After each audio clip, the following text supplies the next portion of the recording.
Good morning. This is VirtualPBX-admin training. Gonna give people another minute or so just because we got in here a little bit early. You should be seeing the dash login page, which is dash.virtualpbx.com. It's something you can bookmark easily. You can also get there via the virtualpbx.com website if you mouse over support, and you should see a link there for dash login. And there's also a link there for dash support, which will get you to the various guides and videos that we have already made. Today's training lasts anywhere from about an hour and a half to an hour and 45 minutes, usually in between there. If that's too long, or you have other time commitments, I understand. We do record this so you can come back later to our YouTube channel and continue where you left off or start over, etc., as well as just send the link to other staff members who you need also to have access to this dash training, especially if they're admins. Alright, let's go ahead and get started. So initially, to get logged in, you need your username, which is your email address, your password, which was hopefully emailed to you, and your account name, which is typically your company name. Now, if for some reason you don't have your password or you can't remember it, you can click here towards the bottom right where it says forgot your info. Click on that. We still need your email address. And then we need one of the two, either the account name or a phone number on the account. All right, most people can remember their account name a little bit easier. And then you click on reset password. You'll get sent an email with a link that will get you to logged into the system so you can change your password. Once you do change that password, the system will log you back out to make you log in with your new password. And then for most people, I'd say just click on remember me, so that way you don't have to worry about memorizing it. And then we'll get signed in here.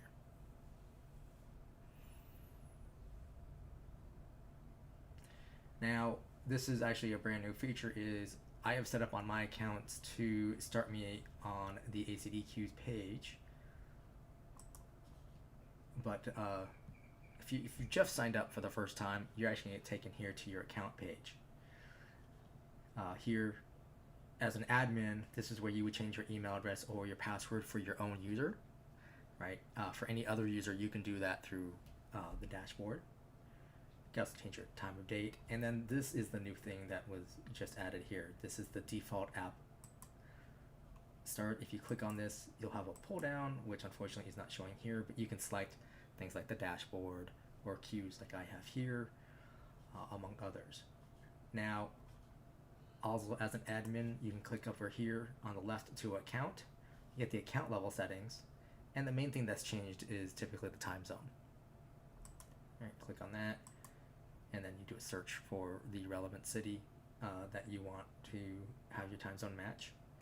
Now, this is a test account, so it's not the same as yours fully, in that on a live account, under where it says user here on the left, there's another section for billing information.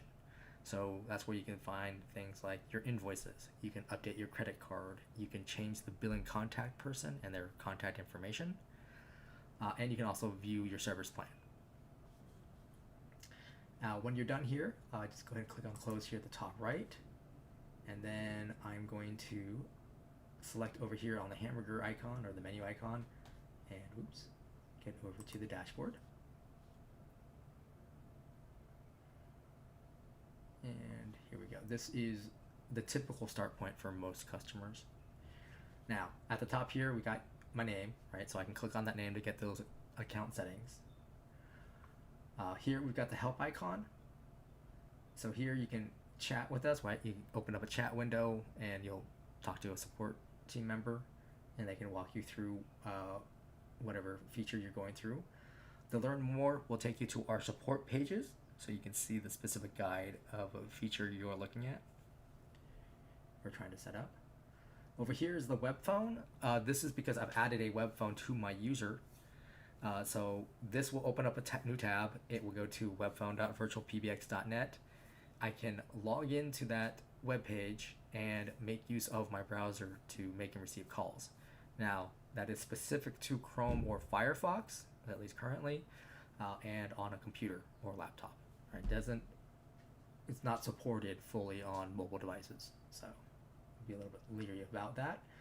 And then lastly, we have the link here for the online store, which goes to store.virtualpbx.com, where you can order a VoIP phone or a router or any number of other things.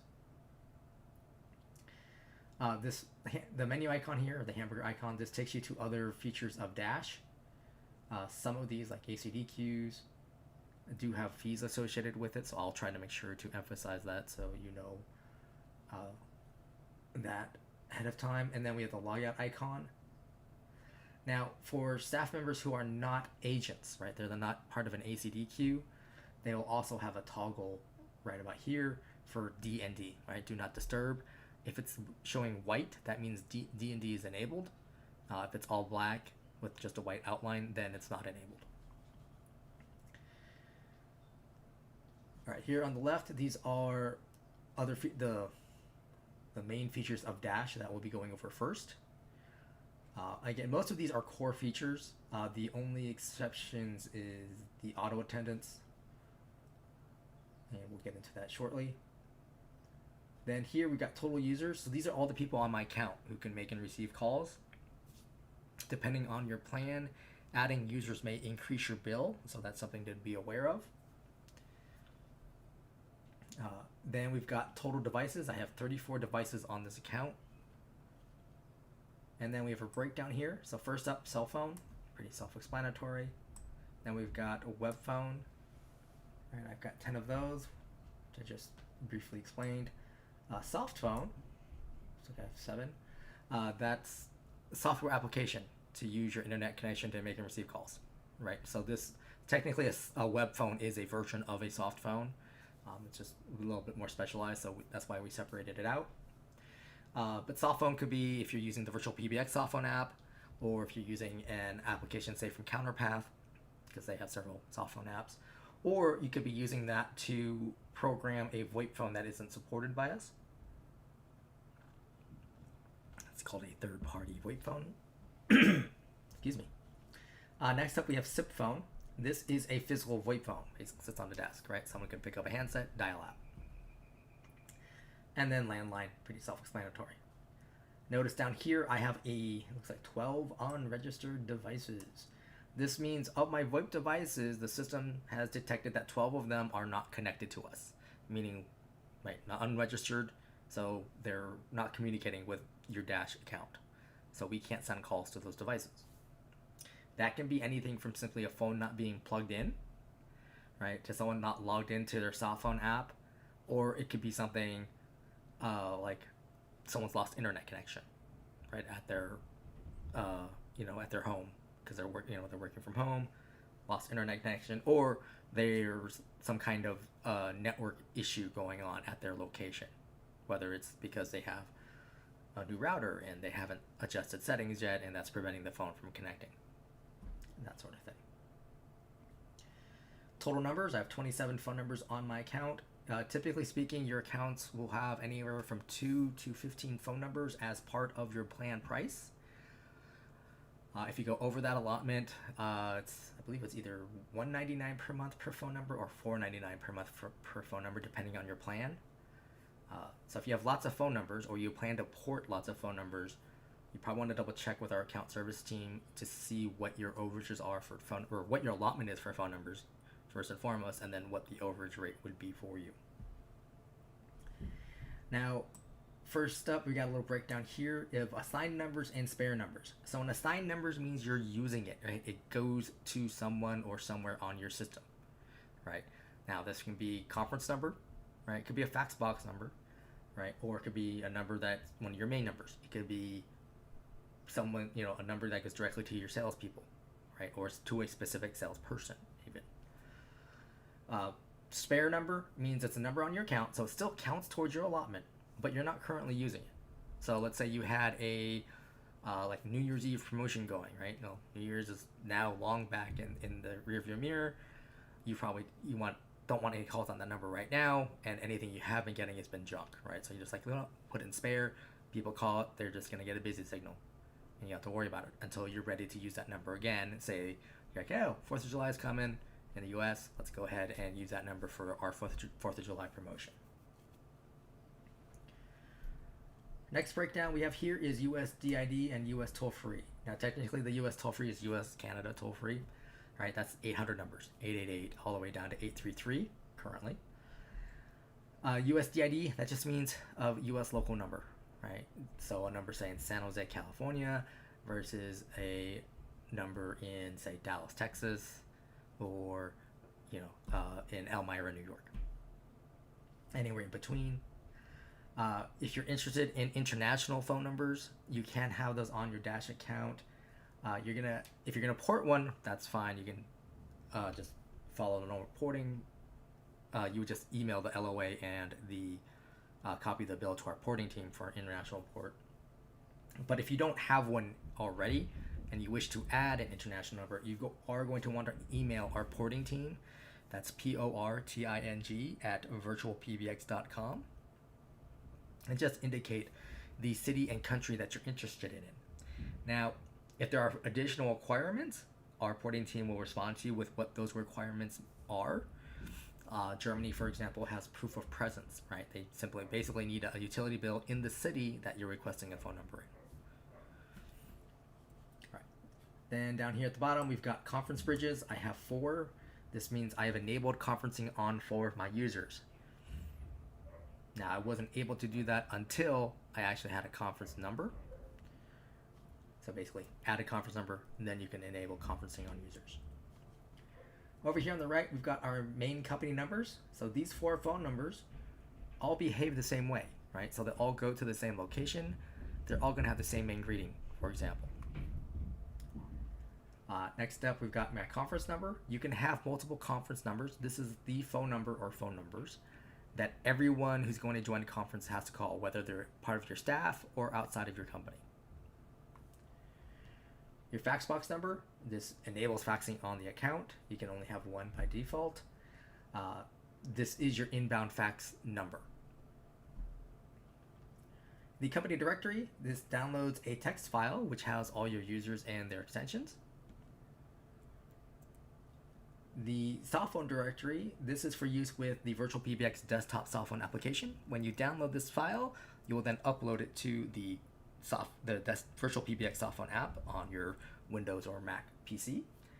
And this will allow you to see the status of your other staff members that are using the soft phone, right? So I predominantly use a soft phone in my day-to-day use.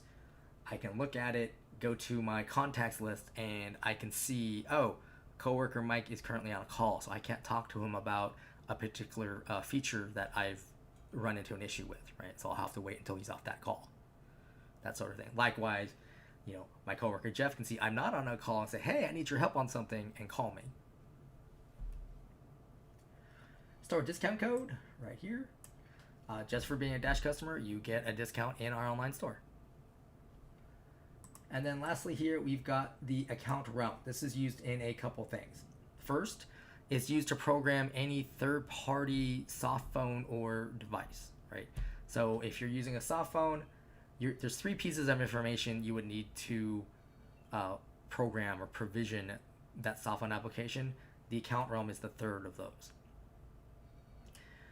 The other thing that account realm is used for is for faxing out. So currently on Dash, faxing out is via email to fax, right? So you create an email using an email address that your username is associated with.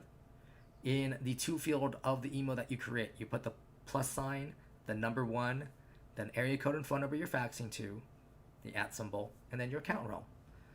Then you attach a PDF or a TIFF file, and then you click send. You don't need to type in the body of the email.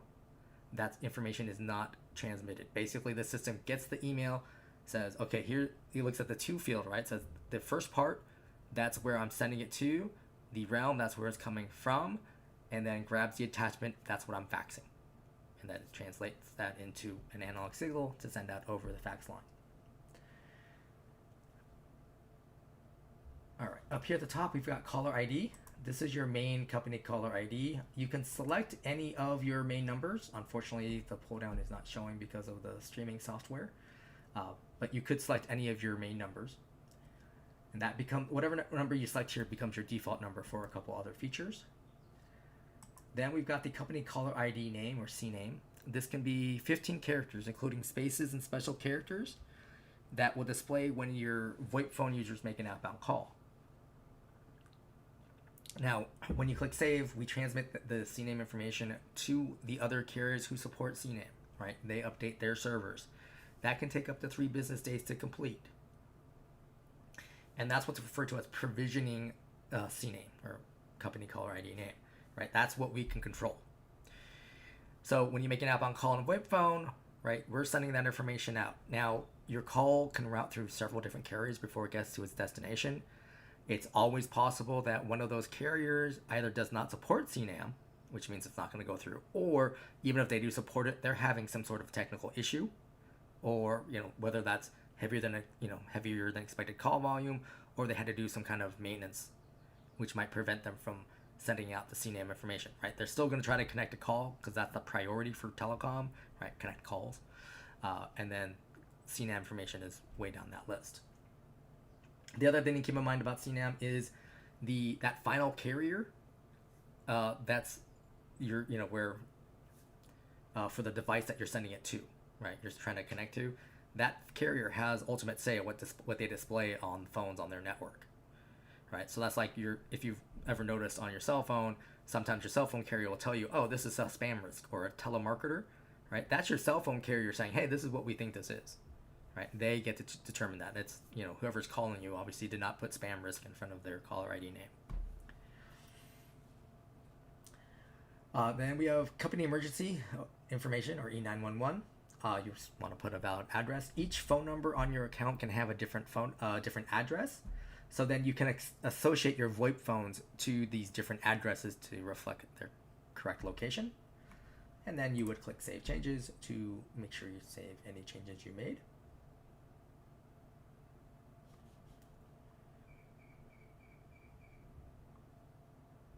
All right, next up we have hold music. So hold music on Dash, in this and for this feature is after a call has reached one of your users, right, and they've connected, and then your user presses hold on their VoIP phone. That is when hold music will play. You can upload your own file. It can be .wav, or .mp3. We recommend that you record in mono, not in stereo, and that currently the file size is down to 1 megabyte. That's something our engineers are looking at changing. But then you would find the file on your computer, click open, and then click on the little up arrow here to upload that file. And then you would click on save changes. All right, hours is actually part of main number. So let's just head over to main number.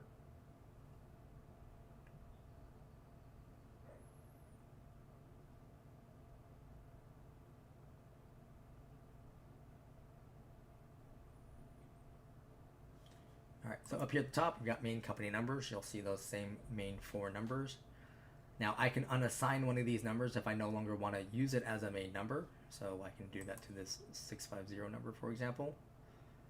And now it's no longer a main number. Now it's still on my account, right? It's now been given a spare status, and it's been moved over to my spare number list, which if I click on add from spare numbers, I can see these are my available spare numbers, including that 650 that I had just unassigned. Now if I don't want to use any of these, I can always just buy a new number, and I have a choice between local and toll-free. Right, toll-free, pretty easy. You select the toll-free prefix you're interested in, you click on search, and then you find a phone number that you like. You click on add, you see it's in my little cart here at the bottom, and then you see the number. And I can delete this if I decide, oh, that's not a number I like after all. I scroll down, and then I click on by numbers. And what this does now is the system is making sure that number was truly available, and then activating it and adding to my account. Now, for local numbers, a little bit different is you have to know the area code that you want a phone number in. So, for instance, 703, which is near DC, Alexandria, Virginia, right, says we don't have any. Right, 703 is one of the original area codes that was created in 1948, 47, something like that. So And because of the explosion of mobile devices, the 703 area code is exhausted. So we don't have anything currently available. Now, if you know the overlay for 703, you can then do a search for that. I don't recall the overlay, so I'm just going to choose a different area code here. This is 323. This is one of the Southern California, LA area codes. Right, again, same process. I add the number, I click by numbers, and then I'm adding to this account. Now, on any of these numbers, anywhere you have a phone number, you can click on, you'll have an option to click on a little gear icon. So you can update the caller ID for that specific phone number, right? So you can have outbound caller ID name, and you can turn on the ability to have the inbound caller ID name show up on your staff members' phones. All right, E911, again, each phone number can have its own address, so you can update the address for a specific phone number. Prepend is a VoIP phone feature. You can add text in front of the caller ID that shows up on your VoIP phone's displays. So this lets your staff members know, give them a heads up about what kind of call they're getting, right? So like I could put something like, let's go, me promo, right? So that way now, when I get calls on this phone number, my staff members know, oh, this is about the May promotion, right? Messaging, this does this is for texting. Now, for main numbers and texting, you do need to have either Zapier integration on your account or webhooks enabled. That's something you'd probably need to verify with our account services team. And then you can make use of messaging on a main number.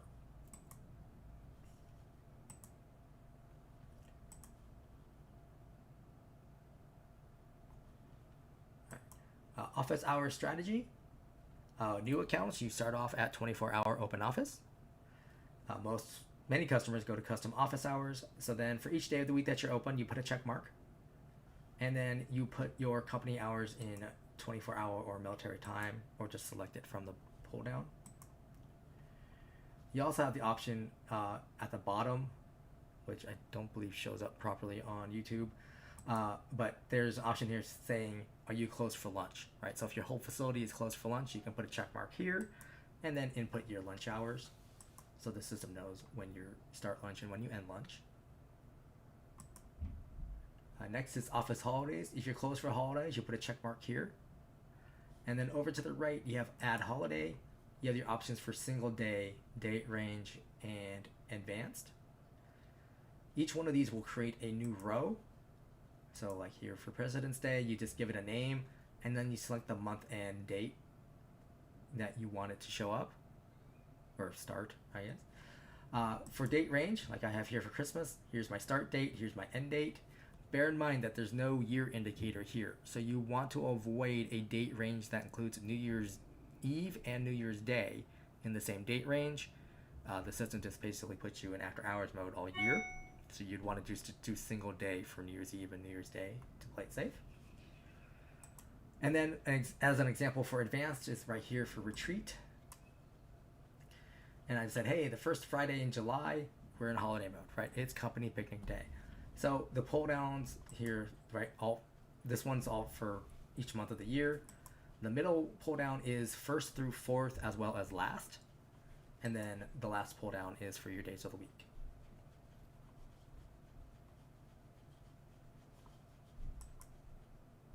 And then we've got incoming call handling.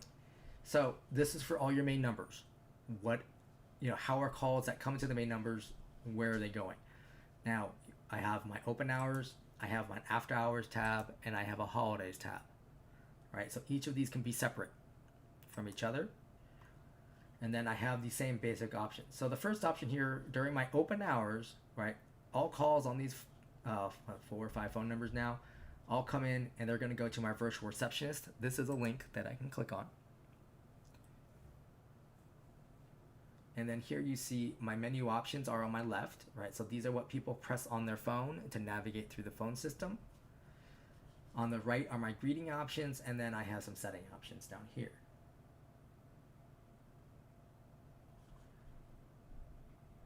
Now, to add menu options, you would just click on Add Route. You have default 0 through 9 and star to choose from, and then you choose where you want it to go. So for instance, up here, because for some reason the new one doesn't always work. So Smart Directory, it's the dial by name directory. As long as your users have that selected, they'll show up. You can send calls to a specific user. All right, so press 1 to speak to Aaron, etc. I can send calls to a call queue if you're making use of queues. I can send calls to a specific device. This isn't typically recommended just because if that device doesn't have voicemail, for example, then the call will end before someone could pick up and or leave a message. So it may not be the greatest caller experience. You can have a media file play, right? So just like a greeting message play, like give directions, right? Hours of operation. But again, once the media file stops playing, the call is going to end. And we'll scroll down further. Here we've got groups. These are like departments. So multiple staff members will be rung at the same time. Advanced call flows. This is if you're making use of sub-menuing. So like you're having 1 for English, 2 for Spanish. Then you would have an option here for English and Spanish, which would go to separate menus. So then another greeting would play in the relevant language as well as their own menu options. And then voicemail boxes.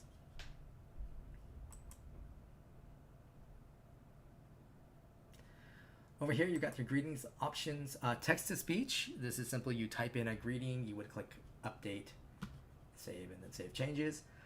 Something to keep in mind about the text to speech greeting is that it's limited to about 250 to 350 characters. So you don't have unlimited text to work with. This is something good for people who are new to PBX systems in general, or let's say you have a startup, right? You're still trying to figure out exactly how you want the calls to flow. You can use text to speech to get a placeholder greeting essentially. Now, one thing to keep in mind is every time you click update and save a text to speech greeting, it creates a file with the same name, right? So this is your open hours. When we get to the greetings manager, you can have multiple files, say main open hours menu TTS as your file name, and you won't know what the differences are. So once you make a change, I recommend going to the greetings manager and updating the name, so that way it's something you'll recognize later. You can upload your own file, .wav, .mp3, recorded mono under 1 megabyte. Right, you would just find the file on your computer, and then click open, and then click update. You can choose from existing recordings. This is a pull down which would show all the recordings. You can record it over the phone. Now, when the system says pick up a registered phone, or a phone registered on this account, this means a VoIP phone by default. Right, that's a security measure, so that way you know it's a phone that's you have control of, that's trying to make these changes. Now, if you don't want to do that, right? Let's say you want to use a cell phone or a landline, or you've got a friend with that great radio voice, then you can go down here under settings where it says allow outside recording, make sure this is on. Now any phone can call in to record over the phone.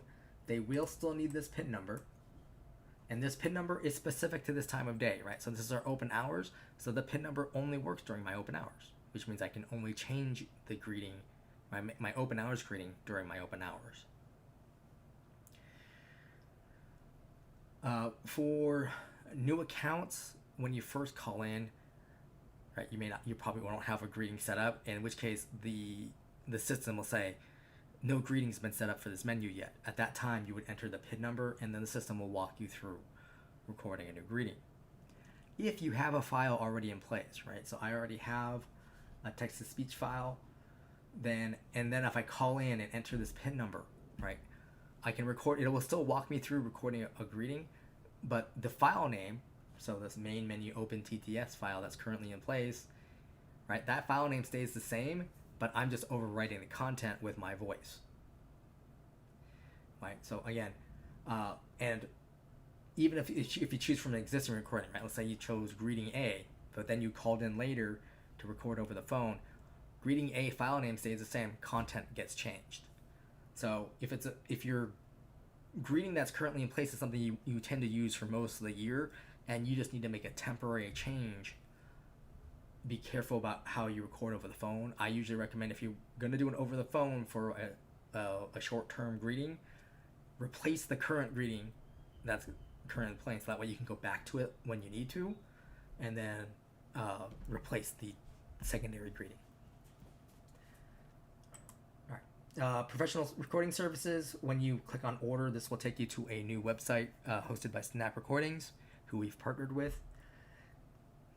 Something around 80 to 100 voice actors and actresses to choose from. They have different versions of English, Spanish, and French. Right, so you can do, UK English greeting if you wanted to, for example.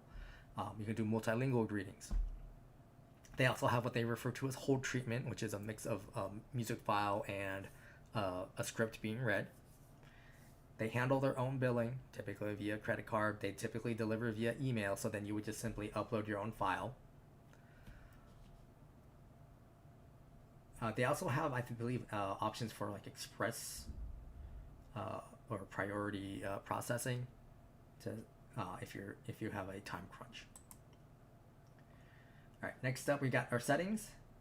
So number of retries on misdial, and it's set to 2. You do want an integer here, like 1, 2, 3, something like that.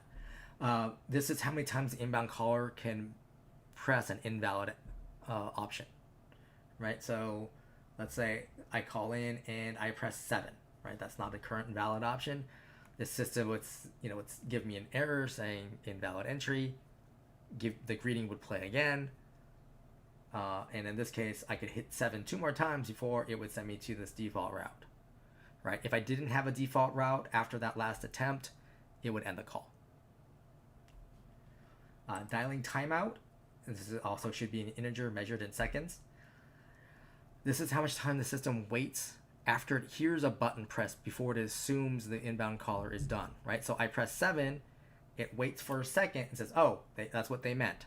And then I would get the invalid entry message. Allow outside recording, we just discussed previously. Allow dialing extensions. If you turn this on, that means the inbound caller can enter an extension number if they know it, right? If I leave it off, that means they can only press a menu option or get to the default route, right? They can't press it. Even if they know an extension number, it's not going to let them get there. And this last one here, suppress playing of invalid entry. This is brand new. If you turn this on, that means if someone presses that 7, for example, they're not going to get an invalid entry error message, right? The system will the greeting will play again, and they can try again.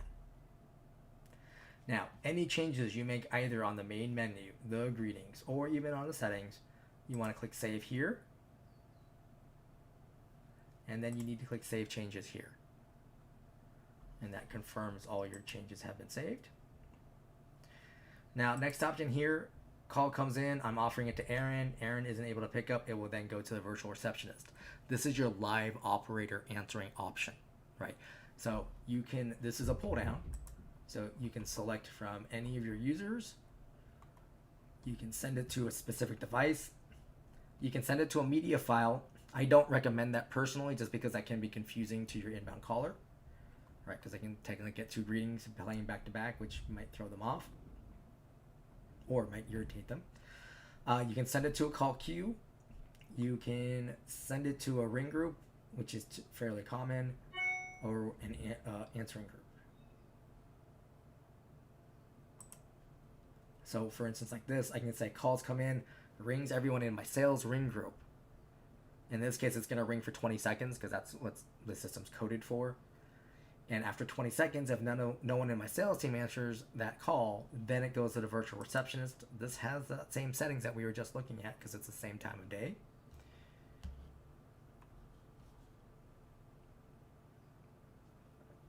Right, so they can press any of these menu options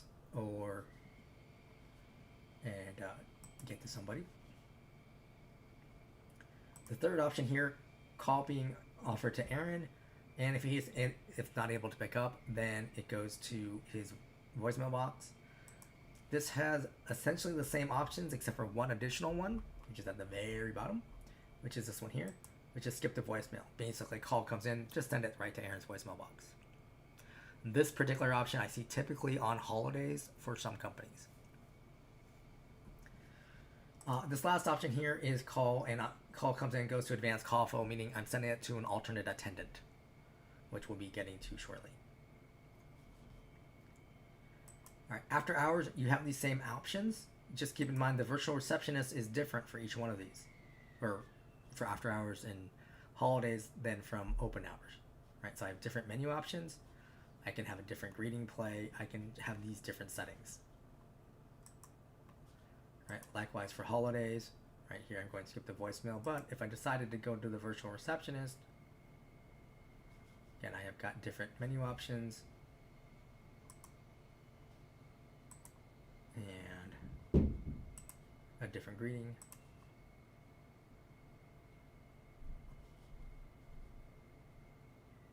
Etc. Right. Main conference number, if you click on this, you can add additional, right? You can add from spare numbers or by numbers. You have the custom greeting here, which is text to speech, right? So you click enable, you can type in what you want the system to say, and then you would click on save. Even if you don't have this enabled, this system says welcome to the conference and prompts the inbound caller to enter the conference room number followed by the PIN number. The main fax box number, you can only have one. On this account, unfortunately, the fax box is broken, side effect of when it was created. On your accounts, when you click edit fax box, a window will pop up with two fields. The first field is for the inbound notifications, right? So that's the email address that will get an email whenever an inbound fax comes in. Right, saying here's your fax came in, has an attachment with a PDF, so the person or people who get that email can then just double click on the attachment and view the fax. Now, one thing to know is if someone dials this fax number, right, hears the fax tones and then hang up, right, that, oh, I dialed the wrong number. That inbound notification address will get an email saying there was a failed inbound fax attempt. And then, the second field, sorry, that is for your outbound fax permissions. So if you have your own company domain, so at abccleaners.com, you can add that domain in that second field. Then any of your staff members can send a fax out via email, right? The +1 area code phone number @ account realm attached PDF. But they don't have to be a user on your Dash account, right? So intern Dylan can just create emails, send out faxes, and you can make that his job for spring break or summer or what have you. All right, auto attendance. This is a plan specific feature. So if this is something you end up being interested in, you're going to want to talk to our account services team to verify that this is available to you, especially if you don't see auto attendance here on the left on your dashboard. If it's not on your plan, then you would have to change plans to have that activated. Two main use cases that we come across for multiple attendants. First is you have multiple businesses where they have their own phone numbers and their own main greetings, right? But you have the staff between these businesses is the same, right? So you've got a dog walking business and a cleaning business, right? Probably have two different greetings for those. All right, they'd have their own phone numbers, but you can have the same staff members answering calls. So that's why you would want to use things like prepend or whatnot to give a heads up.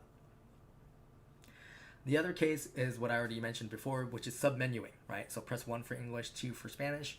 You would create attendance for English and Spanish so that the English would have an English greeting and the menu options would go to English-speaking staff members, whereas the Spanish attendant would have a Spanish greeting play and the menu options would go to your Spanish-speaking staff members. All right, so click on Add Attendant up here at the top. You give it a name and you give it an extension number. Basically, the extension number is so your staff members could transfer calls to another attendant if they need to.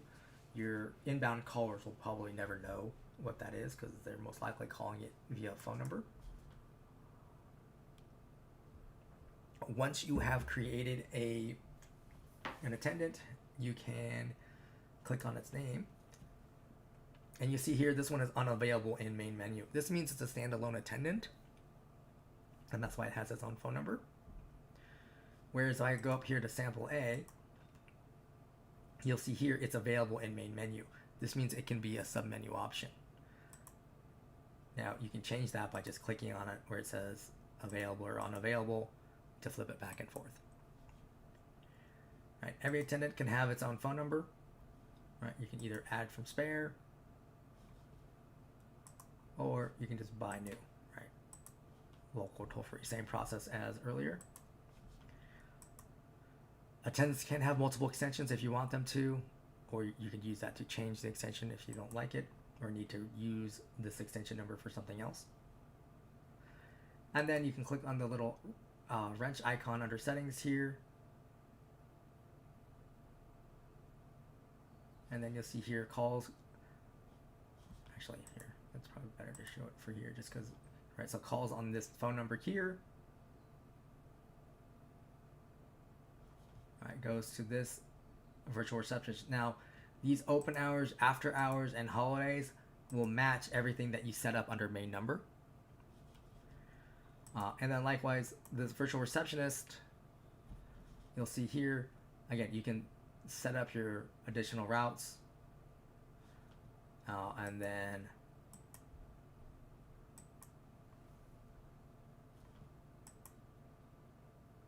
not sure why it's not letting me click on.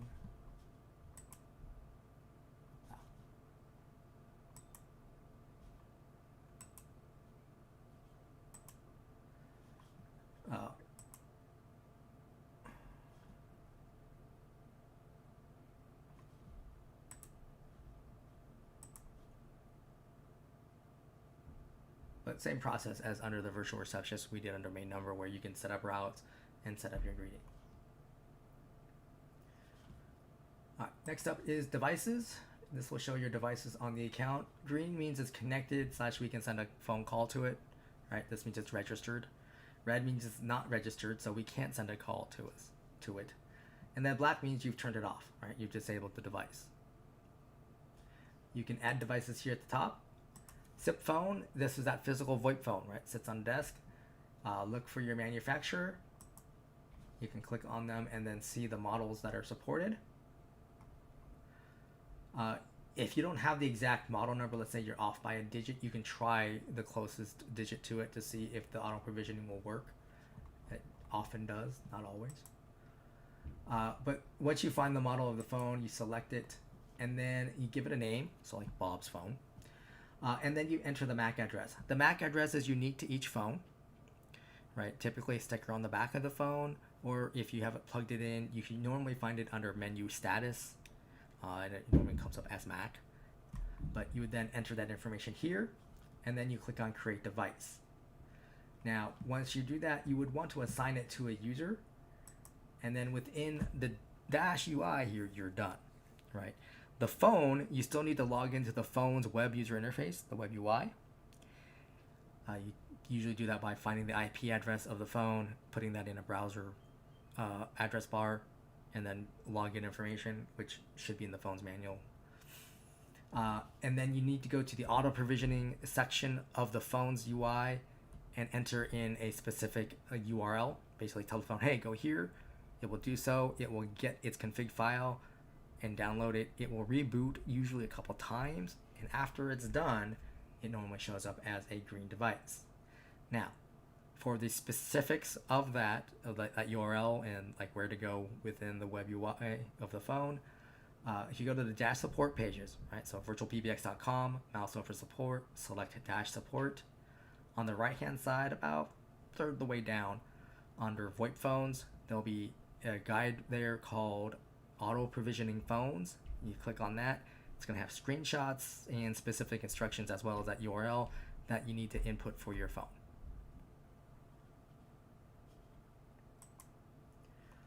All right, cell phone and landline.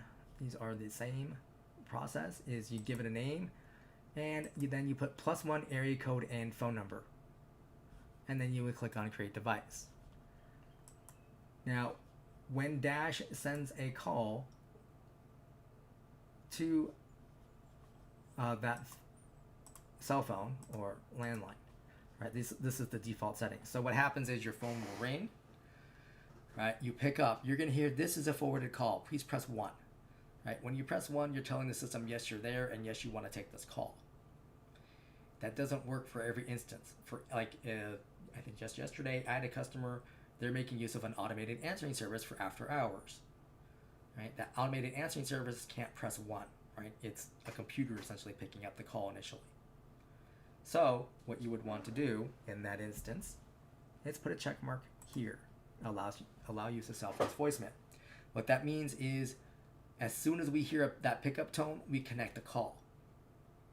Right? So call goes to automated answering service, it picks up, we connect it, the inbound caller gets handled by the automated answering service. Now, if this is really your cell phone and you have this checked, if your cell phone voicemail picks up, that's still a connected call. So we're sending that call to your cell phone's voicemail box. Some people want that, right? That's how they work. Like salespeople typically tend to like that more than you say your customer service or marketing people. So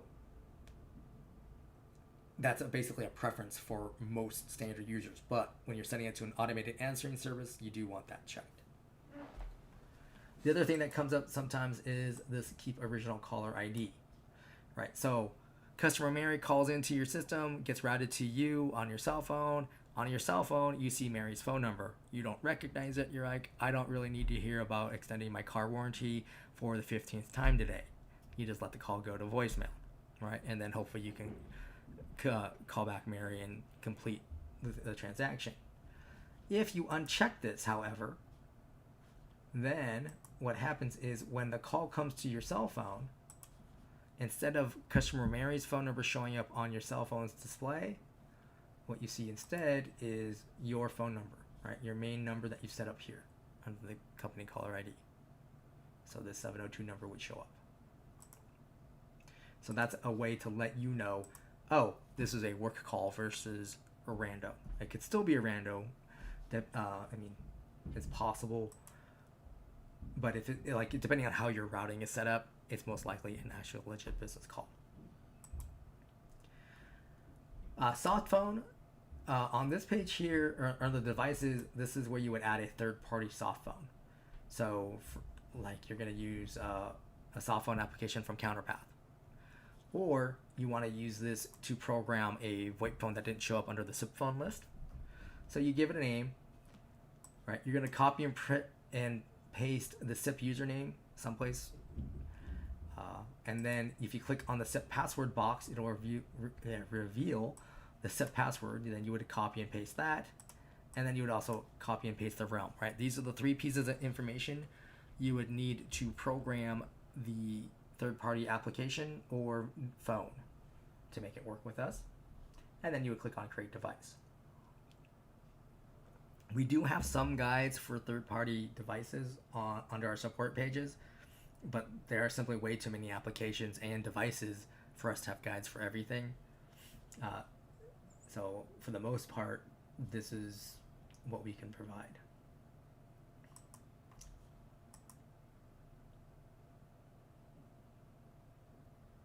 And then you can add a web phone here, but ultimately the web phone does need to be associated with a user to properly work. So you would give it a name, right?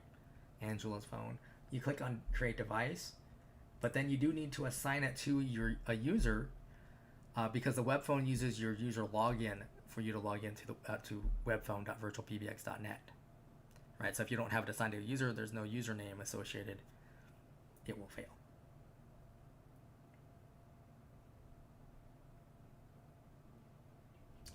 All right, greetings. This goes to your greetings manager. So here you can see your greetings on the account, right? The source recording means you recorded over the phone. Upload means you uploaded the file. And TTS means it's a text-to-speech greeting. You see here I have the main hour, open hours menu TTS. And I have another one right down here.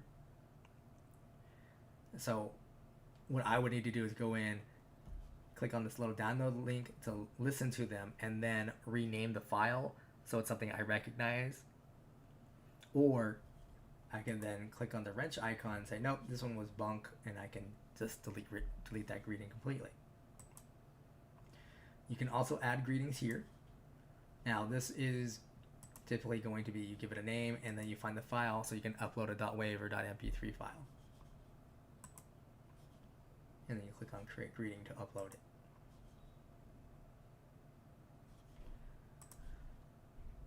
Groups is short for ring groups, departments, essentially. If you click add group up here at the top, you give it a name and an extension number that's not already being used. And then you click and drag your staff members that you want to be in the group into this group. And you click on create group. Once a group is created, you can click on the name. All right, you can always change the name. And then you've got the group call attempts. This is how many times the inbound caller rings through to your staff members in the group. And there's little arrows here to the right, and you can increase that. And then you would click on Save Changes. If you click on the members box, you can see up here I have a distribute option, and then I have timestamps in seconds. This last one you can actually edit. So I can make it, and it's not going to let me edit this for some reason. But typically you can edit this. So you can change it down to 60 seconds or to 600 seconds.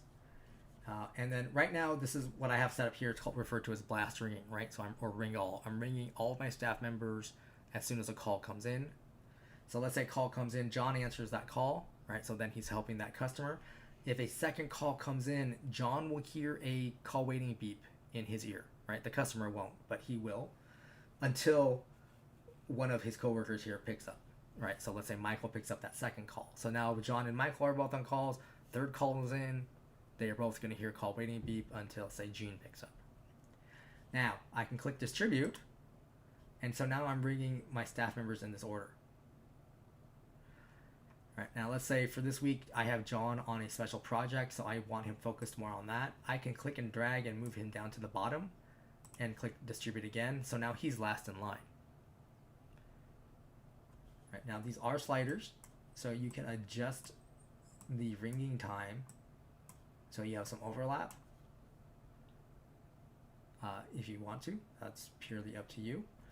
Down here at the bottom you can add additional users, so we can, like if I want to add 4 more people because we've been getting a lot more calls, right? I can click distribute again. So now all of these people are going in this order. And again, I can change the order around because I have people doing different things. And then click distribute again.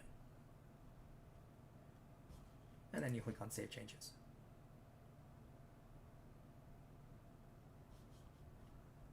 Groups can have extension numbers or multiple extension numbers if you want them to. They can also have their own phone numbers. Right, you can either add from spare or buy new. Likewise, if you decide, oh, I don't want this group to have its own phone number, I can just unassign it and then click on Save Changes. And then we've got the group features box. So first up is ringback. If you enable this, you can then upload a file, .wav, .mp3, recorded in mono under 1 megabyte. And this will play back until your staff member, play back to your inbound caller until one of your staff members picks up, right? Hold music, essentially. The main thing you have to remember is you want this file to be at least as long as your ring time in the group, right? So 120 seconds, 2 minutes.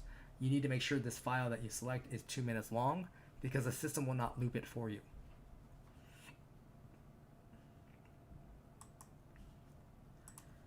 Now we've got next action. If no one picks up, what do you want the system to do with a call? Right, you click enable. In this case, I'm sending them to the main voicemail box, but if we go all the way back up here, right, I can send them back to my main menu, right, the virtual receptionist. I can send them to a different auto attendant. I can send it to a call queue. I can send it to a specific phone. I can send it to another group if I'm so inclined. I can send it to a specific user, like the manager, for example. Or, and again, the voicemail box of my choice. Allow call forward. If you enable this allows your users to make use of call forwarding. So like they're not going to be at their normal desk phone. They can enable call forwarding and then get calls sent to their cell phone, for example. Caller ID prepend. Again, if this is enabled, this is for your VoIP phone users. You can add additional either text or numbers in front of the caller ID information that shows up on their VoIP phone.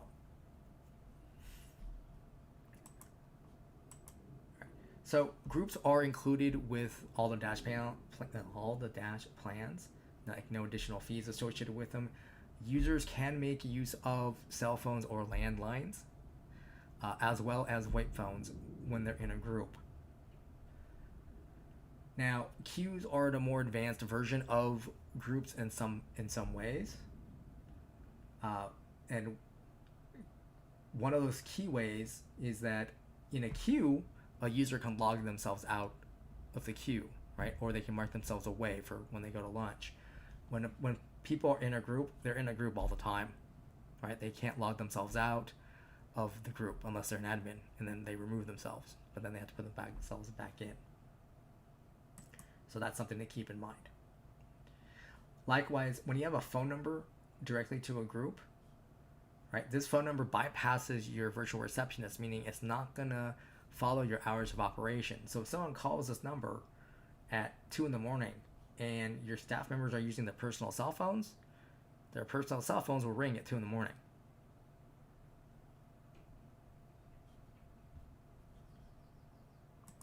All right, the numbers page or tab, right, this shows all your numbers on the account and where they're going, whether it's a user, a main number, etc. Spare numbers, this shows your numbers that you're not using. Now, if you decide you don't want these numbers anymore, or like your phone bill is too high, you're like, okay, I need to get rid of some of these numbers. Keep an eye up here where it says numbers and by, this section right up there. All right, so I can click on a check mark, and now I've got the option to delete a number.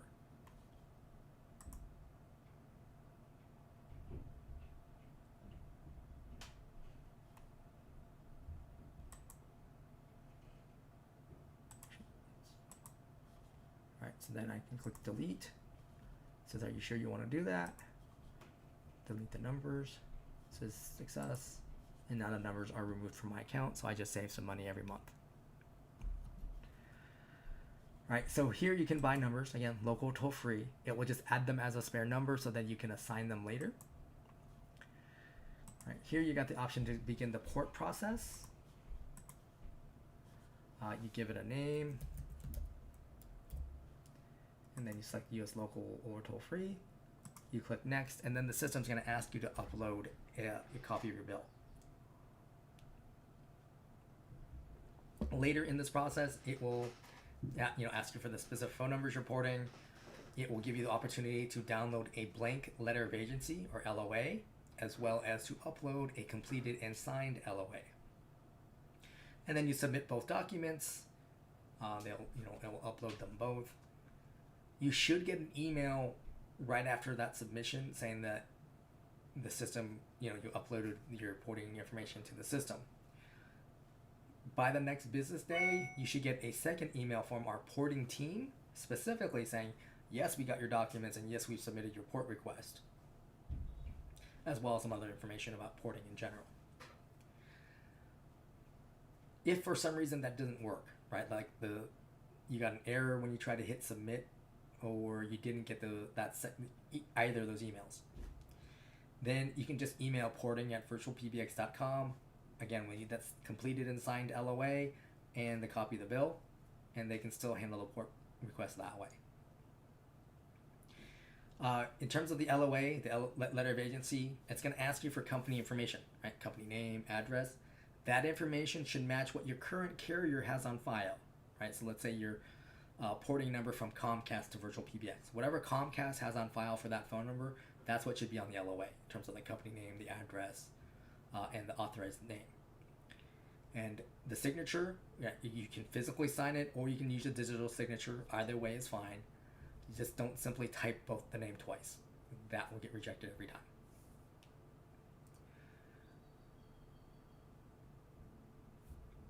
Basically, porting a toll-free number takes about 3 to 5 business days, assuming there's no problems with the LOA. Local numbers anywhere from, well, the fastest I've ever seen is a day, one business day, and that's from a Google Voice number. Typically, it's more like 2 to 3 weeks. And again, that assumes no errors. If we do get a rejection notice, right, let's say there was an address mismatch, right, that's the information we get, address mismatch. And that's what we send to you to let you know, hey, the address was not right, at least according to the current carrier. At that point, you need to confirm with them what's the proper address, right? We are not given, oh, you had, the 2 digits reversed on the street. Right, now that's something we will double check when we get the rejection, just to make sure we didn't typo anything. That does happen occasionally. In which case, in that particular scenario, let's say the person submitting the port for whatever reasons transposed 2 digits in an address, and we got an address rejection, we would correct the address and then resubmit without letting you know. Right, saying no, we corrected that. That's not an issue you have to address. Now, if it's something like authorized signature mismatch, right? That's not something we can change, or we typo. That's just they look at the name on the LOA saying that's not the right person, right? That's something we would have to tell you right away, saying, hey, they're saying this is not the right person. You need to contact your carrier to find out who should be signing for it.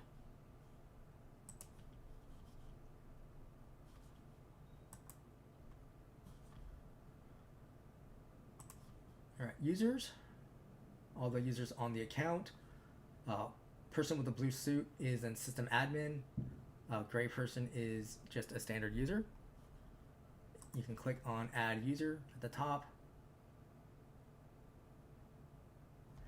And then you enter their name. The email address used for login needs to be unique for each user. So I could not use like support at VirtualPBX for Bob and Mary and Angela, etc. They would each have to have their own. As an admin, you do create their password for them. And then you can enter in the extension number for the user. Now this is a suggestion from the system because I started this with extension 1000. Right, so I'm saying the next available one is 1012. I can change this, right? I can make it 4210 if I wanted to. Or 801. Then we got these options here. Create a voicemail box for the user. That's checked by default. So this voicemail box is intrinsically tied to the user, meaning like once you've created it and let's say you add a VoIP phone to this user, that user can then pick up their VoIP phone, hit *98. That will log them directly into this voicemail box you just created for them. And then they'll be prompted to create a PIN number for their voicemail box as well as to record their voicemail greeting. If you delete this voicemail box, so let's say you created the user and the voicemail box at the same time, and then later deleted the voicemail box separately, there's no way to create a new voicemail box and then tie it directly back to the user in the same fashion. The only way around that is to delete the user and recreate them all over again. All right, next up we got include the user in the company directory. You can always check mark means yes. You can change your mind later. Send emails to an alternate address. Then you would enter in a different email address here. So this is for like your voicemail notifications, soft phone creation credentials, right? That by default, it goes to the email address used for login. If you check this and have a different address here, this email address gets those voicemail notifications, for example. And then down here, you've got send credentials to the user, which I think is pretty important. If you only need to create the one user, you just click on create user. Otherwise, you click on create user and add another.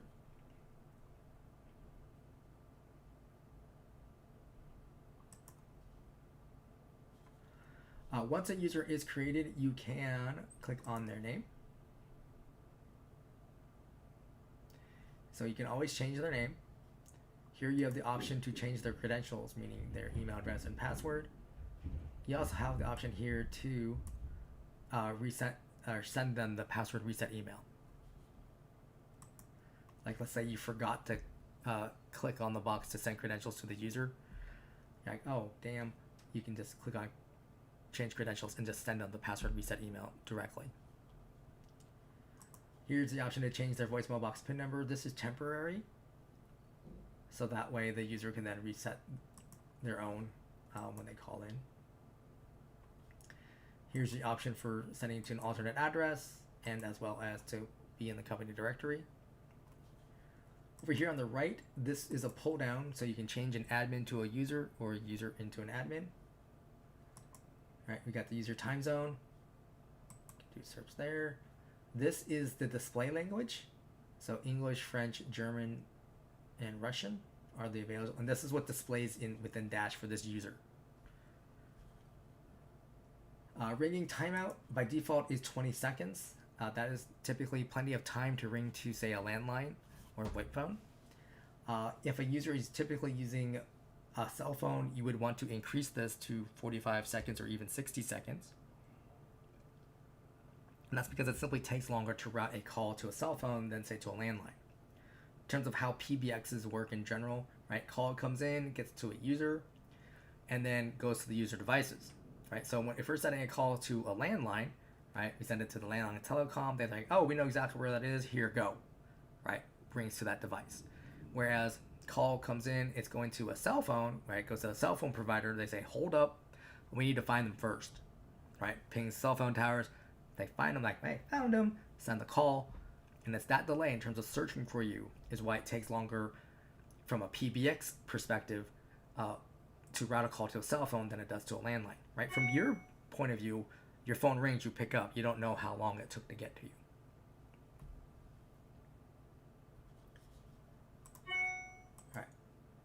Users can have multiple extensions if you want them to.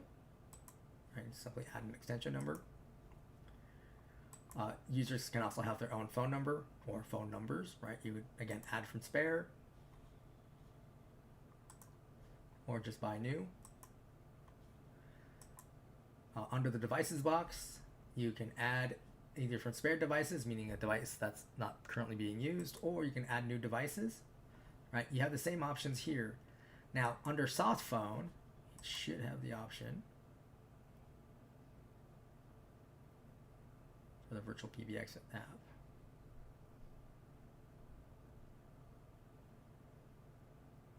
Oh, I am not seeing it. So normally there's a toggle down here where under the configuration guide to say use third-party application or use VirtualPBX application. Not sure why that's not showing up. I do find it easier to do the web phone directly here on a user's page, because that way you know you've already assigned it to a user, right? You just give it a name and click on create device. All right, user features. Caller ID number. This is you can only enable this if a user has their own phone number. Basically what you're saying is when this person makes an outbound call from a VoIP phone, they're going to show their personal phone number on the account versus the company number. Call forwarding, you have off, on, or failover mode. Now, your users can turn call forwarding on themselves via the user portal, which we'll be getting to a little bit later. But on, basically, you send, okay, sending calls to mobile phone, you put +1 area code and phone number, and then you would click on Save Changes. And this is going to bypass the phones that are on the user. So you don't want this device, right, this cell phone to already be a device on the user. That would be redundant, right? Now, failover mode, this is for your VoIP phone users, right? So the system detects that the VoIP phone has lost registration. Call comes into the user at that time, it will automatically forward to this device. Right, so then your staff member can then handle the call and then find out, why did my VoIP phone stop working? Hot desking is a VoIP feature. If you click enable, you give everyone a hot desk ID. If you're using 4-digit extensions, for example, I just say make use of the extension number.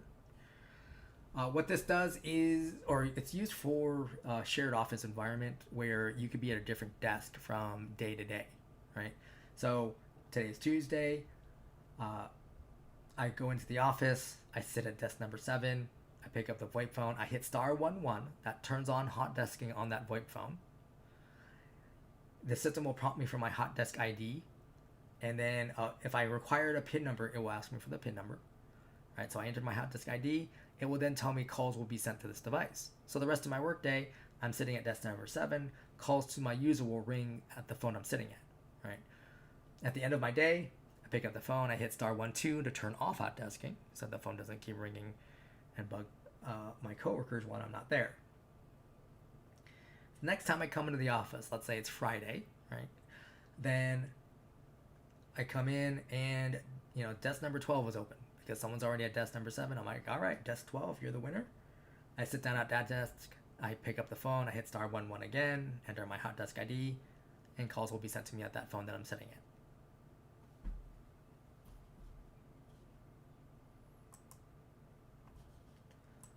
Voicemail box is enabled because it was created when the user was created. You have the option here. By default, voicemail to email is enabled, and the system attaches an MP3 file to the email. Now, your voicemail boxes are limited to 100 voicemail messages in the box. If your staff is good about checking their voicemail and deleting their messages, not something to worry about. If they're bad about it, you can click on this, which is delete the messages from the server when the notification is sent out, right? So email gets sent out with the attachment.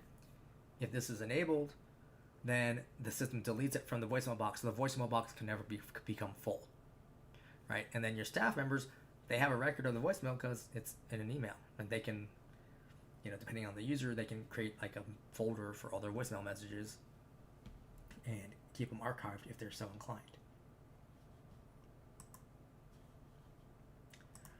Fax box, you can have users have their own fax box. Now, I recommend making use of a separate phone number for this fax box, but you can assign a new extension number, right? Just something that's not being used. But when you're setting up for faxing to an extension, is you're relying on the person who's faxing in to be able to fax to an extension to begin with and to know how to do so, right? So the basic way of doing it would be calling in from an old school fax machine, and you have the handset listening in, and you're waiting for the greeting, so then you can hit 399, and then you click fax send, right? So then you can hopefully hang up the handset, and then the fax gets sent off, right? Some fax machines you can put pauses after the number and then more digits, so that would mimic listening for the greeting and then hit the fax tone, then hit the extension number. But like their email or fax services or electronic fax services that may not let you fax to an extension. They only give you the option to send to a phone number. So that's why I typically say just use a phone number. It's easier for everyone all around. Conference bridge. Once you enable a conference bridge on a user, the only thing you need to do is create a conference room PIN number and then click on Save Changes. Your user can change their conference room PIN numbers themselves via the user portal.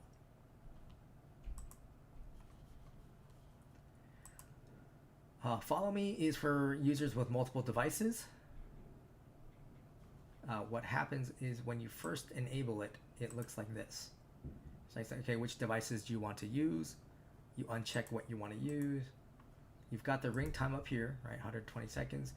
You got distribute, just like in ring groups, right? You can click and drag and change the order, etc.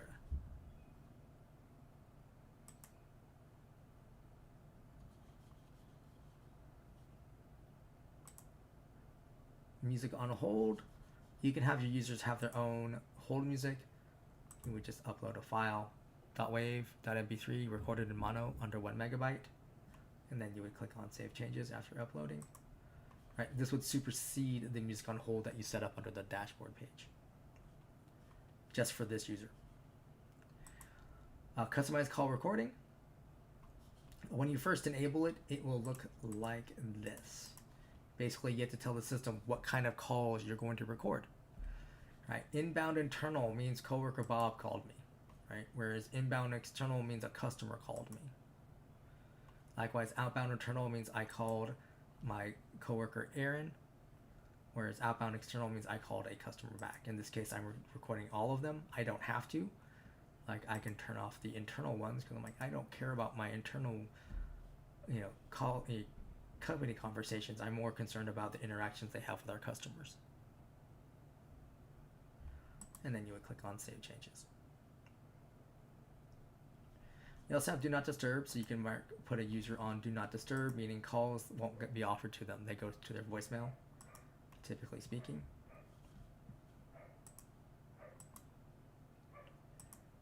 Next up, we got voicemail boxes. This shows your voicemail boxes on the account. Any user associated voicemail box will have their name associated over here in this middle column.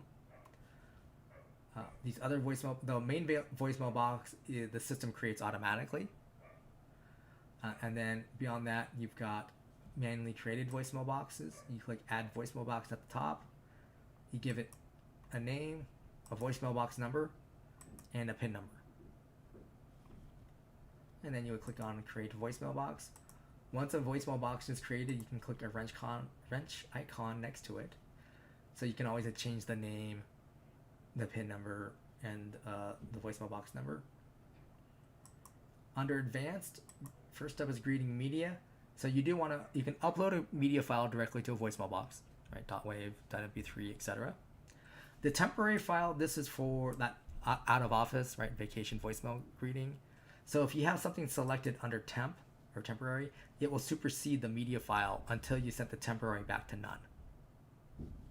Right, so it allows you to have two greetings on the voicemail box if you need to. Recipients. Now your user voicemail box already have a recipient built in, right? It's going to go to the email address associated with the user. For your manually created voicemail box, you would want to click on Add New Recipient here and put an email address. And then click on Save Changes. You can keep adding additional people, right? I click Add to add another one, and again until I have all the people in there I want. And then for these manually created voicemail boxes, once you've added a media file and a recipient, then you can say that they're already set up. And then you've got the option here, do you want to delete after that notification? And you want to make sure that you have the attached to messages and email if you do want to delete after notification.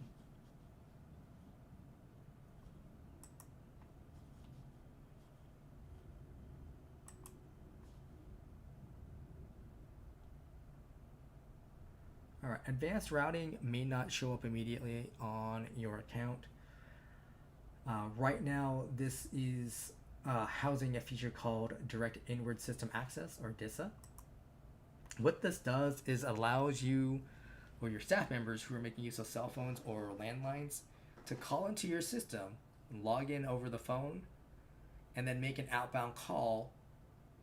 And with that outbound call, the outbound caller ID is not their cell phone number, but your company number, right? If for some reason you need to call a customer from your cell phone, but you don't want them to have your personal cell phone number. So if you want to do that, one, you would click Enable. And then I suggest adding settings. And then I just add an extension number just to give an additional layer, I guess, of, I don't know if it's necessary security. So for DISA, you can have it as a menu option on your virtual receptionist. If you want it, it'd be under advanced call flows. Or you can just give it an extension number. So basically, call comes in, you call into your main number, you enter this extension number, then it asks you for the PIN number, right? So that's two pieces of information you have to have. Then you'll hear dial tone, and then you can make that outbound call. You enter the area code and phone number you're calling, then you make an outbound call. Now, the phone number that shows up on the outbound caller ID, right? That's that main company number. So that's this one here. That's what shows up instead of your cell phone number. Now, by default for new accounts, DISA is not enabled just because of a potential security concern, right?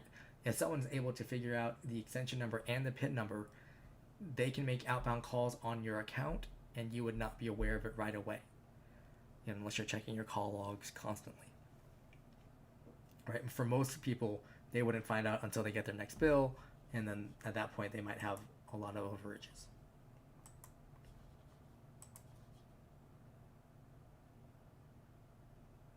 But if you do want DISA enabled, you would need to send an email to our account services or support teams requesting that is enabled on the account.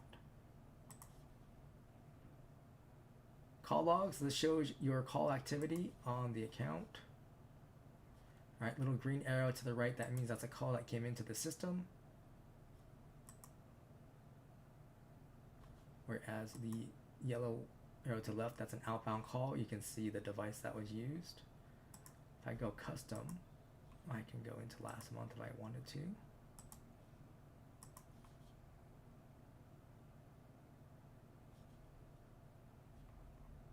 And then I can click down. And so basically what I'm looking for is for calls that actually went to a device. So here you can see it went to this device down here, and they got an error, no route destination. In this case, it looks like it's a international number, so there might not be international dialing enabled on this account, for example.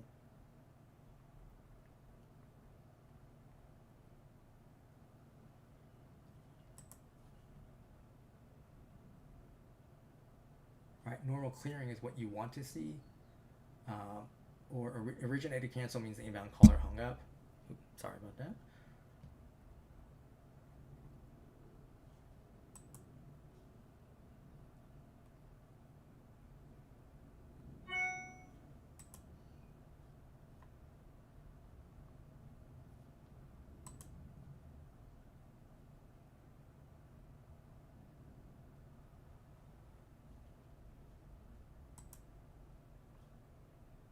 And there we go. See, call comes in. No user response means the person didn't pick up, typically speaking. Oh, oops. One thing to keep in mind, right? You have a download link here. So this will download the selected time frame in a CSV format. So you can look at it and sort the information in maybe an easier for you to read format.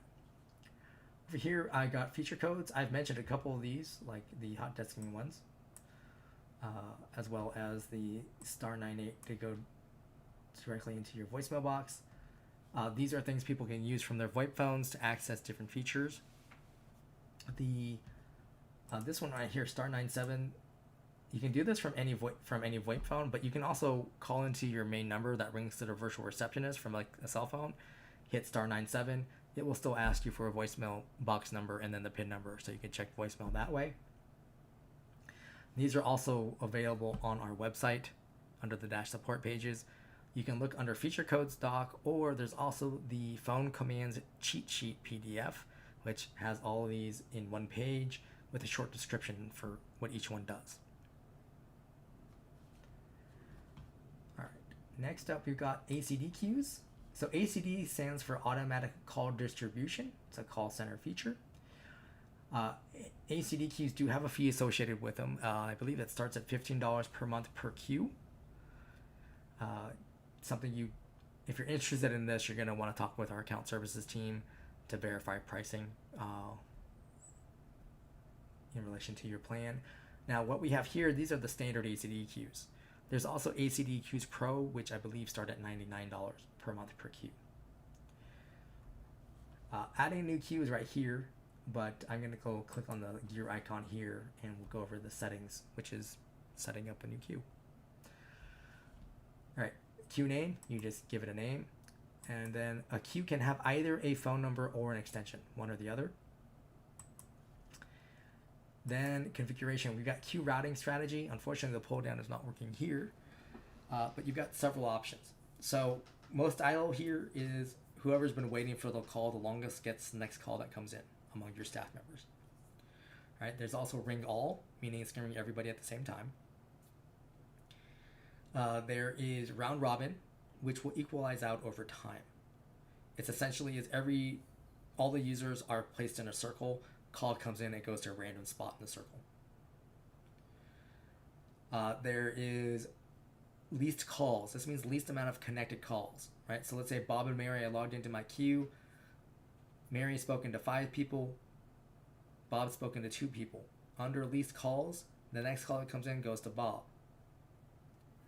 Right? Least offered, that's the combination of missed and connected calls, right? So let's say Bob's been offered 20 calls, but only spoke to 2. Mary's been offered 5 calls, but spoke to all 5. Under least offers, Mary still gets the next call because she's had the least amount of offered calls. Now, let's say in either least calls or least offers, let's say Dylan, he starts his shift at noon, he just logged in, whereas Bob and Mary have been in for a couple hours each. Under either least offered or least calls, Dylan's getting the next call that comes in because he's at 0 for both. For ACDQs Pro, I currently does not have a ring all option as a routing option. It has the others though. Next up we have hold treatment. You can upload a file, again, .wav, .mp3, recorded in mono under 1 megabyte, or a little bit larger in this case. You have a pull down here which will have like a default music file that will play as well. Now for ACDQs Pro, you have additional options under hold treatment. You can do things like announce their position in like their place in line. You can also announce their expected wait time, as well as have different media files play, right? So you have media file 1 play, then announce their position in line. You have media file 2 play, and then say their expected wait time, and then media file 3 can play, and continue that cycle. Queue timeout. This is how much time the inbound caller can wait on hold. 20 is actually quite low. Normally it defaults at 3,600.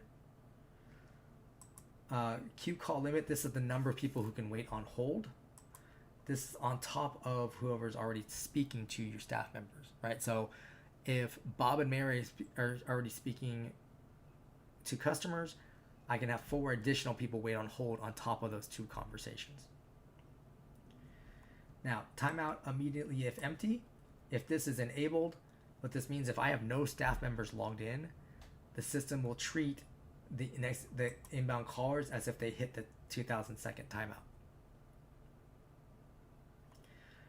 Escalation queue, I can send callers to a secondary queue if all my staff members are busy, right? They're not able to answer a call.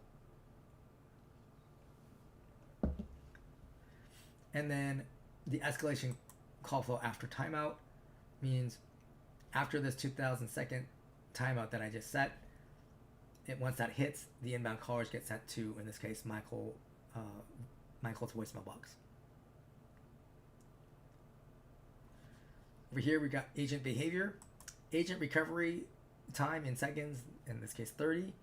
This is how much time after an agent has finished a call in the queue, the call ends, the system gives them, in this case, 30 seconds before it will offer them a second call from this queue.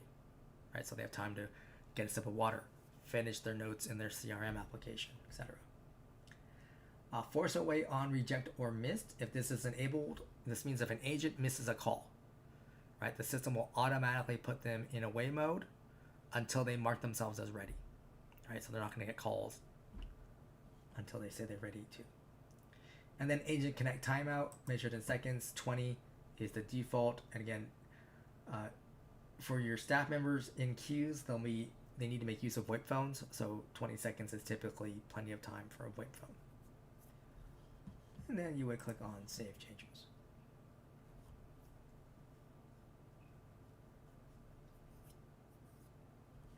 Now over here on the left, you got the little members icon, right? Person with the headset.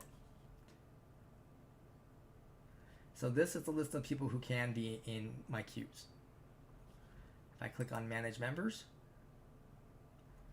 I can add these additional people to the queues if I want to, Or I can say, well, I have some members that no longer belong in the queues.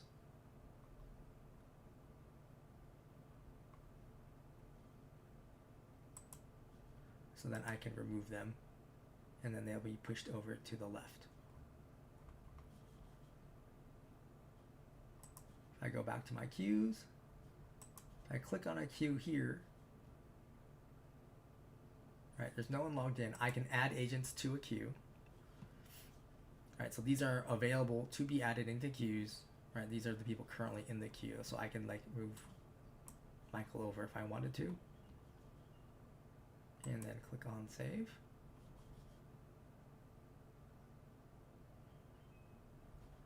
Right, and then once you have agents in the queue, you can decide if any of them are a manager.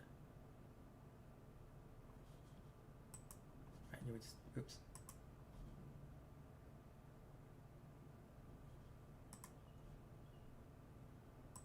Right, you would just click and drag, same process. Now, for your staff members, right, so they would go to the menu icon, go to queues, and then they would click on begin session.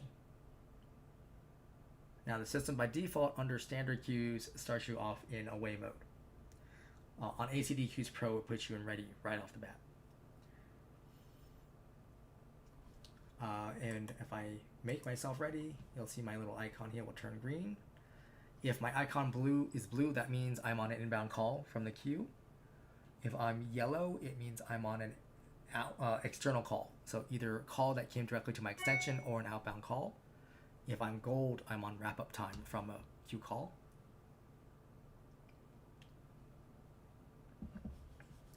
Up here, you got a little phone icon. This is where your staff members can select which VoIP device they want to take their calls on. You just want to make sure at least one is selected. They can mark themselves away for like when they go to lunch. And then they can end their session at the end of their day.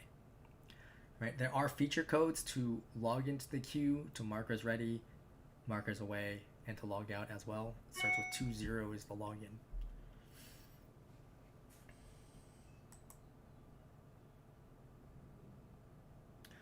For ACD Queues Pro, they also have an option here in between for performance, so you can compare two different agents, actually multiple agents, to see what their call metrics are like. Likewise, this information here is different on Call Queues Pro, and within Call Queues Pro, probably the major difference is managers have the option to eavesdrop on a call. They can whisper right to your staff member, or they can barge into a call. And there's a guide on the support pages for ACD Queues Pro, so I would recommend taking a look at that since I don't have Pro Queues on this account, but that will cover those features a little bit more depth.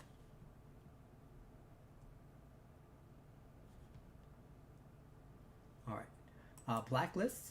Blacklist is included on all plans. This allows you to create a list of phone numbers that you want to block from reaching your account. Right, so you would click on Edit Blacklists, and you would click Add to create a new list. Otherwise, you can click on an existing list. You would give it a name, and then the first thing you have to choose is if you're blocking anonymous calls. Right, so if we get an anonymous inbound call, i.e. there's not valid caller ID, if you turn this on, that means you're blocking calls from them. Right? If you turn it off, that means they get to get through. Beyond that, you would click on Add Number. You put +1, area code, and phone number, and then you click Add to keep adding phone numbers. Once you are done, you would click Save, and then you go back to Settings at the top there, and then you make sure your list is over here on the right under Selected. Right? So any phone number on these two lists that I have under the Selected section, right? Any phone number on there who tries to reach any of my phone numbers on my account, they get busy tone. Right? They are not getting through. They're not using up my minutes. They're not harassing my staff members.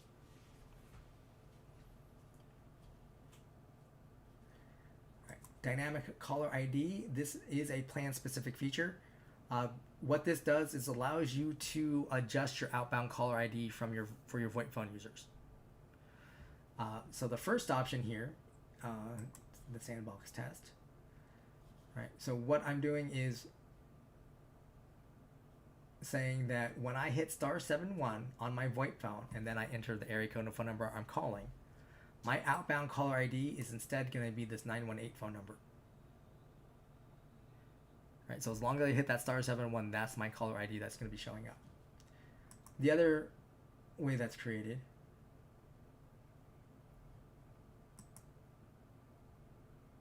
is this one here, where I'm saying whenever I dial a 408 area code phone number, this is the phone number I'm going to display to those calls. Doesn't matter what my VoIP phone users do, as long as they're entering a 408 area code, that's the phone number that shows up. Now, if that's something you're interested in, you are going to want to check to see if you have dynamic caller ID show up here under your menu icon. If it's not there, then you're going to want to double check with our account services team to see if it should be on your account and it wasn't enabled, or you have to change your plan to get this feature. Next up, we got the fax monitor. This is on all accounts. As an admin, you can get to any fax box on the account, whether you want to look at their inbound or outbound faxes. And then you also have the email to fax logs, which normally, if there's an entry here, the little eyeball icon here to the far right, you would click on that. That would give you some more details about why the fax didn't go out. Normally, it's something like invalid attachment, or the email address wasn't found, like someone used their personal email address instead of the company email address. The monitor, this is also a plan-specific feature. This allows you to see the status of your staff members, right? So all my people are green, meaning they're waiting for a call. I have the option to see who's available or who's busy. I can also change it up by device if I wanted to. Over here, you can see active incoming calls, as well as parked calls and the parking spot number.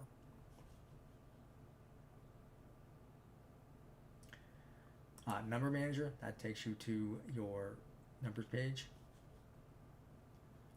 The recordings manager, that takes you to recordings.virtualpbx.com, so you can view your call recordings, listen to them, delete them.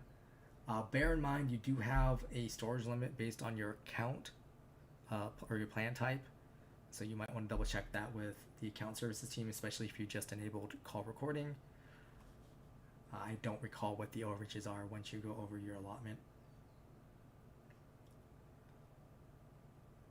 Reports, this goes to reports.virtualpbx.com. This is advanced reporting, which is a plan-specific feature. So you'd want to talk to our account services team. On our YouTube channel, we actually do have a demo of the reports feature. So I do encourage you to take a look at that. But basically it allows you to create your own reports based off of the call logs, so you get a better idea of what's going on with calls. And it actually, especially if you're making use of queues, you can see oh, call was offered to this agent, then to the second agent, etc. Things of that nature. Voicemails, this goes to the voicemail manager. This is on all accounts. You can get to any voicemail box on the account, and you can see their voicemails. You can see their status, date and time of when they came in, who the call came from, the phone number they were dialing, duration. You have the option to play it back, download. I can do something like this, right? And I can choose to say, hey, just show me the listened messages, or just select the listing of messages.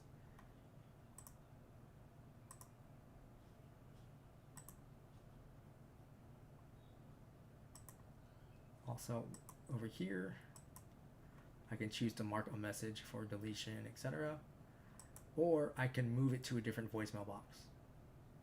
Right? Oh, oh no, that message should go to, Mike instead of David.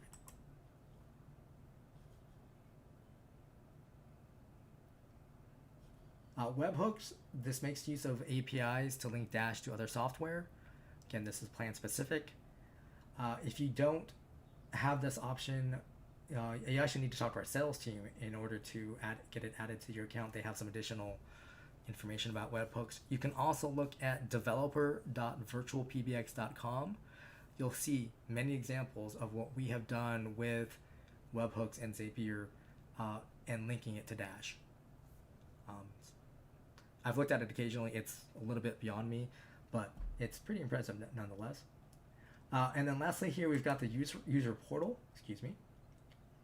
Right, so this is specific to each user, right? So as an admin, you're not going to be able to get to anyone else's user portal, but then you already have access to everyone's voicemail and their faxes, so you don't really need to.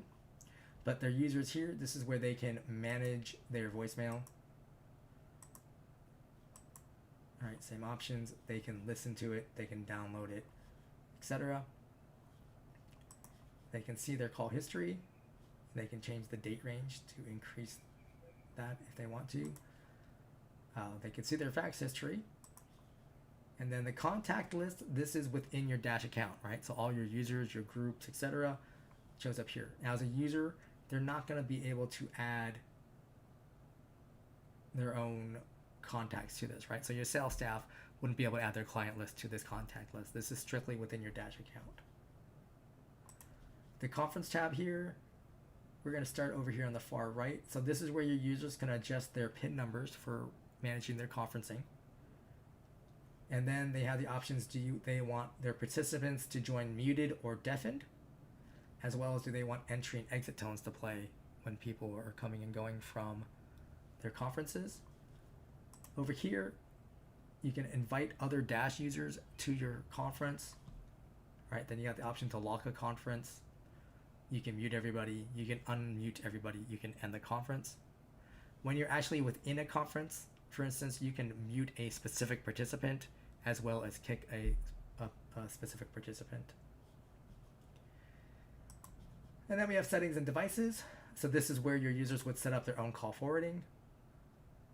They can enter the phone number and these other settings as they see fit, and then they would click save, as well as see the status of their devices. And that is everything. I'm going to go back to the dashboard here. I haven't noticed any questions come through, but I'll hang out for a minute or so in case anyone does have questions, and we'll go from there.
All right, not seeing any questions, so I'm going to go ahead and end the stream. Thank you for your time today. We'll be here next Tuesday, and may the 4th be with you.